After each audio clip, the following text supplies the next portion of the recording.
Chapter 5 Competition Rivalry in the Marketplace. Dinner that night at the Treskys was quiet, so the explosion that followed seemed especially loud. It was Jessie's turn to clear and scrape the dishes. Evan's turn to wash and stack. Evan looked at the pile of dirty plates on his left. Jessie was ahead. She was always ahead when it was her turn to clear, but tonight it felt like she was taunting him. To Evan, every plate scraping sounded like, "Can't keep up, can't keep up." Evan was scrubbing the casserole pan when Jessie stacked the last dirty dish by his elbow. Then she stuck her hand under the faucet to rinse without even saying "excuse me," and shook her hands practically right in Evan's face and said, "So how much money did you make?" That was it? He couldn't hold it any longer. "Why do you do it, huh? Why do you have to ruin the one thing I had going?" For a second, Evan wasn't sure if he meant the lemonade stand or Megan Moriarty. In a mixed-up way, he meant both, and there was no way he was going to tell Jessie that after paying back his mother for the 4 cans of lemonade, 1 can of grape juice, and 1 bottle of ginger ale, she'd been pretty irritated when she came down from the office and there wasn't a single cold drink in the house. He had walked away with $2.11. On top of that, he was pretty sure Scott had kept the $5 bill they'd earned. Well, what was Evan supposed to do? Ask God to turn his pockets inside out? Evan hadn't kept track of the sales, so he couldn't be sure. "Why'd I do it? Why do you do it? Why do you invite that jerk over for a lemonade stand?" shouted Jessie. "And how come you wouldn't let me play? You're the one who was mean." "You're such a show-off," said Evan. "You always have to let everyone know that you're the smarter one." "I wasn't showing off. I was just trying to have a little fun. Is that against the law? You won't do a lemonade stand with me, then I want to do a lemonade stand with you. I'll do one with my friend Megan instead." "You cannot be her friend. You cannot be her friend," shouted Evan. "Why not?" "Because you're a little kid. You don't even belong in the 4th grade. And because you're just an annoying show-off pest, and no one likes you." The words felt like disgusting spiders running out of his mouth. They were horrible, but it felt so good to get rid of them. Then Evan saw Jessie's lip tremble. Uh-oh, Jessie was a howler. She didn't cry often, and she didn't cry long. When she did, it was loud. Mom would come down from her office. Evan would catch the blame. Unfair.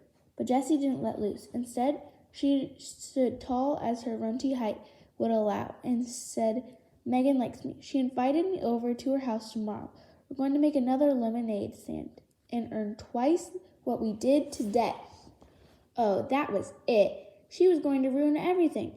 Show him up right in front of Megan, even before the school year started. Make Megan think he was just some stupid loser who couldn't even beat out his baby sister at a lemonade stand. Evan boiled over. "I wouldn't count on it, Juicy," he said. Jessie hated that nickname, and Evan only used it when he had to. "I'm going to have a lemonade stand every day until school starts, and I'm going to earn $100 by the end of the summer. Enough for an iPod." "Oh, please, like you could if you even wanted to," said Jessie. "Megan and I already made $12 each. We could have $100 like that." Jessie snapped her fingers. "And then what?" said Evan.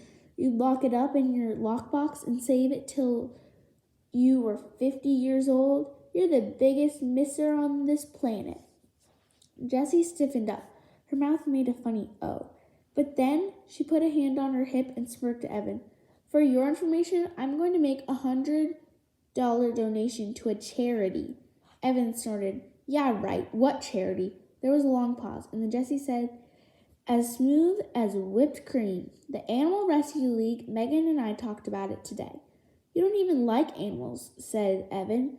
"Everybody likes animals," shouted Jessie, "and I'm going to give them $100 so you can't ever call me a misser again." "I hope I never have to talk to you again," shouted Evan. "Hey!" a sharp voice called from from the stairs. Mrs. Tresky had a pencil stuck in her hair and a worried look on her face.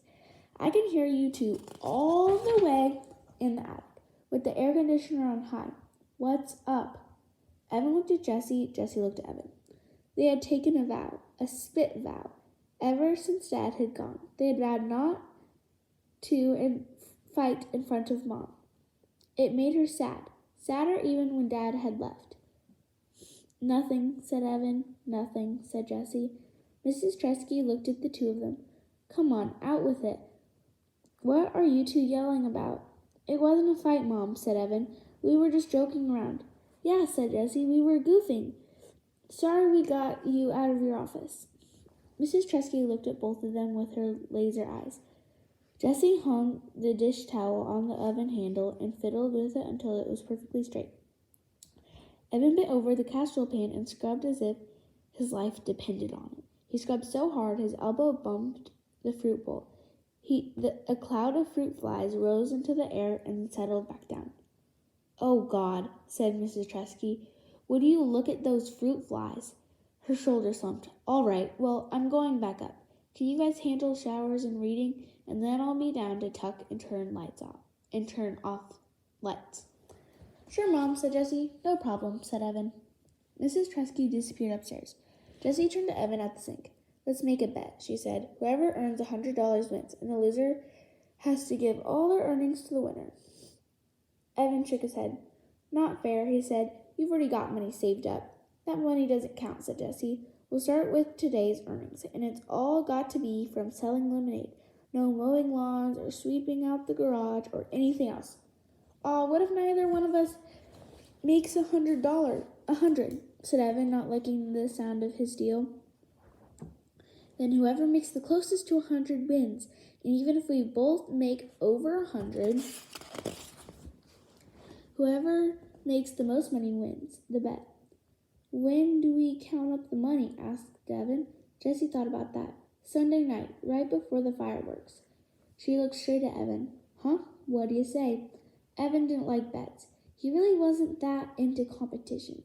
He loved to play basketball and always gave it his all. But winning or losing, it didn't make much difference to him. He just liked to play. But this was different. This mattered. If he didn't beat Jessie at this bet, he couldn't win against his little sister. If he couldn't win against his little sister in a lemonade war, then Evan thought of the school year stretching in front of him. It was all over. He might as well just give up on everything right now. It's a bet. $100 by Sunday night. Winner takes all. He shook his wet hands over the sink, dried them on the dish towel, and gave Jessie the most menacing look. You better pray for mercy.